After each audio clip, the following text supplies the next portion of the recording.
enjoyed this week's episode, and please like this video, share with your friends and dock mates, and subscribe to our channel. It really helps us get more viewers like you.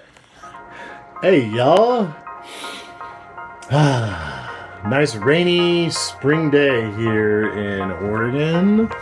Take a look. Isn't that beautiful?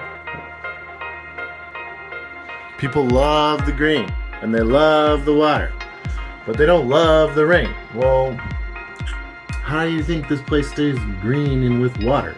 It's gotta rain. So I'm okay with it. The dry will come. That's how things work around here. Speaking of water, look what's behind me. 2 more water tanks. Yay! Just kidding. I'm really excited about these, but they're not going to take as long as the ones that I'm standing above. I promise you. Let's go ahead and take a look. So, I've got 2, and not because we're doing some trial and errors here. These are both going to go in. And this board that's here was the original base support for the original single tank that was back here. And the interesting thing about it is I left myself a note. And my note basically tells me the position of where this was. And it was basically just screwed down into our subfloor here. So I've positioned it where the old screw holes were, and I filled those old screw holes with thickened epoxy. So I've basically put it back in place so you can see where the old tank was and how it really wasn't maximizing the whole space. Like, we could go a little further this way. We could definitely go a little further aft. So the idea is these 2 tanks are gonna give us A, more capacity, B, more capacity, C, more capacity. When you're on a big long-term cruising boat and have cruising goals like we do, you want to have as much water as you can carry. So we're adding a tank. We're essentially doing a little bit bigger of a replacement tank plus adding another tank. So we're gonna have 4 total tanks of water on this boat. So now I get to do the fun thing of installing these and configuring them, and you're gonna come along with me. So I promise you this one is gonna go a lot faster. We have basically nothing to build. We just gotta put down the cribbing and the strapping and do the hookups. We don't have to do any fancy like floor work, any fancy supports, the wedges, and that whole thing with the curvature of the fitting a rectangle thing in the curvature of the hole that we had to do down here. We basically eliminate that with this setup, or these 2 tanks. So it'll be interesting, it'll be better, it'll be faster, and famous last words, because we all know how boat work goes. It takes twice as long and is 14 times more expensive. But I really do think this one will go fast. Let's get to it. Okay, so the reason why we have this board down here is to show us where the placement was for the old tank that we took out.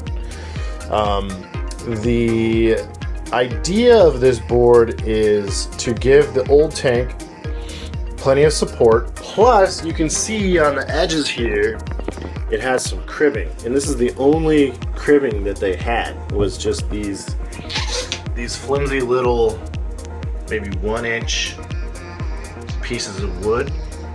And how this was fastened, this piece of wood was screwed down into the subfloor, and the tank set on this, and those cribbing kept it from going this way. I really don't have any idea what kept the tank from going this way.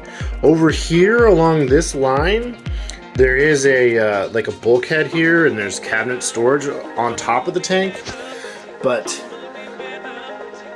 there really wasn't anything that, when the boat would be heeled over, that kept the tank in place. So I'm kind of miffed on that.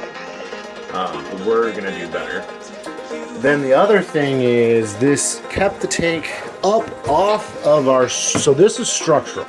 This part of the boat is structural, so it's tabbed in to the side of the hull. So we want to protect this as much as we can. So this kind of acted like a sacrificial board. So if for whatever reason moisture, water like sat under the tank and on top of this, this could just be easily replaced rather than this. So I do like that. I probably am going to continue that, to have a little bit of a sacrificial layer under the tank. So not only support the tank, but again, if it leaks or gets a hole or a puncture or whatever, you know, the leak is on that and not directly on our structural piece. So that's gonna be my plan. So this is actually in really good shape. I'll probably reuse this for the smaller of the two new tanks. And then I think I have material big enough to cut a support for that one too. And so really it's gonna be, I'm gonna mimic what the factory did. I'm just gonna do this sacrificial board screwed into our structure piece here, just straight down with some screws, and then some cribbing that's a little beefier than that, and then straps to keep it from like completely tearing apart the boat should we roll. So that's the plan, and again, I think it's gonna go faster this time. That's my hope. Wish us luck. What else was I gonna say? That's it, I think. Oh, that's not it. Look what I did. I traced out where this board is. So see that black line? Because I'm gonna use this board for the smaller tank, I wanted a reference line for where the old tank was. So because now that tells me, like, if I go further that way, I'd be okay. But if I go further this way, maybe not, because I might be bumping into some cabinetry on this side. So I'm gonna probably just try to scoot everything out that way as much as I can, to give us a little more space here. And then, yeah, fit those two tanks, small one back there, larger one right here. Here's the the stub off to the rest, to the tank below us for the demand. Here's the fill, so fill from the upper deck, the deck fill that's up there. And then this piece goes into the tank that I'm sitting on top of right now. So we gotta hook up all the fills, and then this is the vent. We're gonna cut that and hook up all the vents. So first things first though, let's get the base together. Get the base together and yeah, put together a plan for our strapping and stuff like that. Let's do it. Okay, here's a good shot of the bases for the starboard side dual upper water tanks. This one's original, and our little tank fits on there just perfectly. I actually have an outline there, you can kind of see it. So this is the edge of it, right? And then here's a new plywood, same 3/4 inch, but new stuff. And I didn't have a single piece. I needed 18 inches wide, and the widest piece I had was like 12 inches. So I just cut two, and we'll just butt them up together side by side, and that'll be fine. This one's about 31 inches, this one's 32 inches. And I had to nip the corner back there so it doesn't touch the bolt, the boat hull. Now it's just time to screw them in place and kind of get things fastened up and cribbed out. So let's keep going.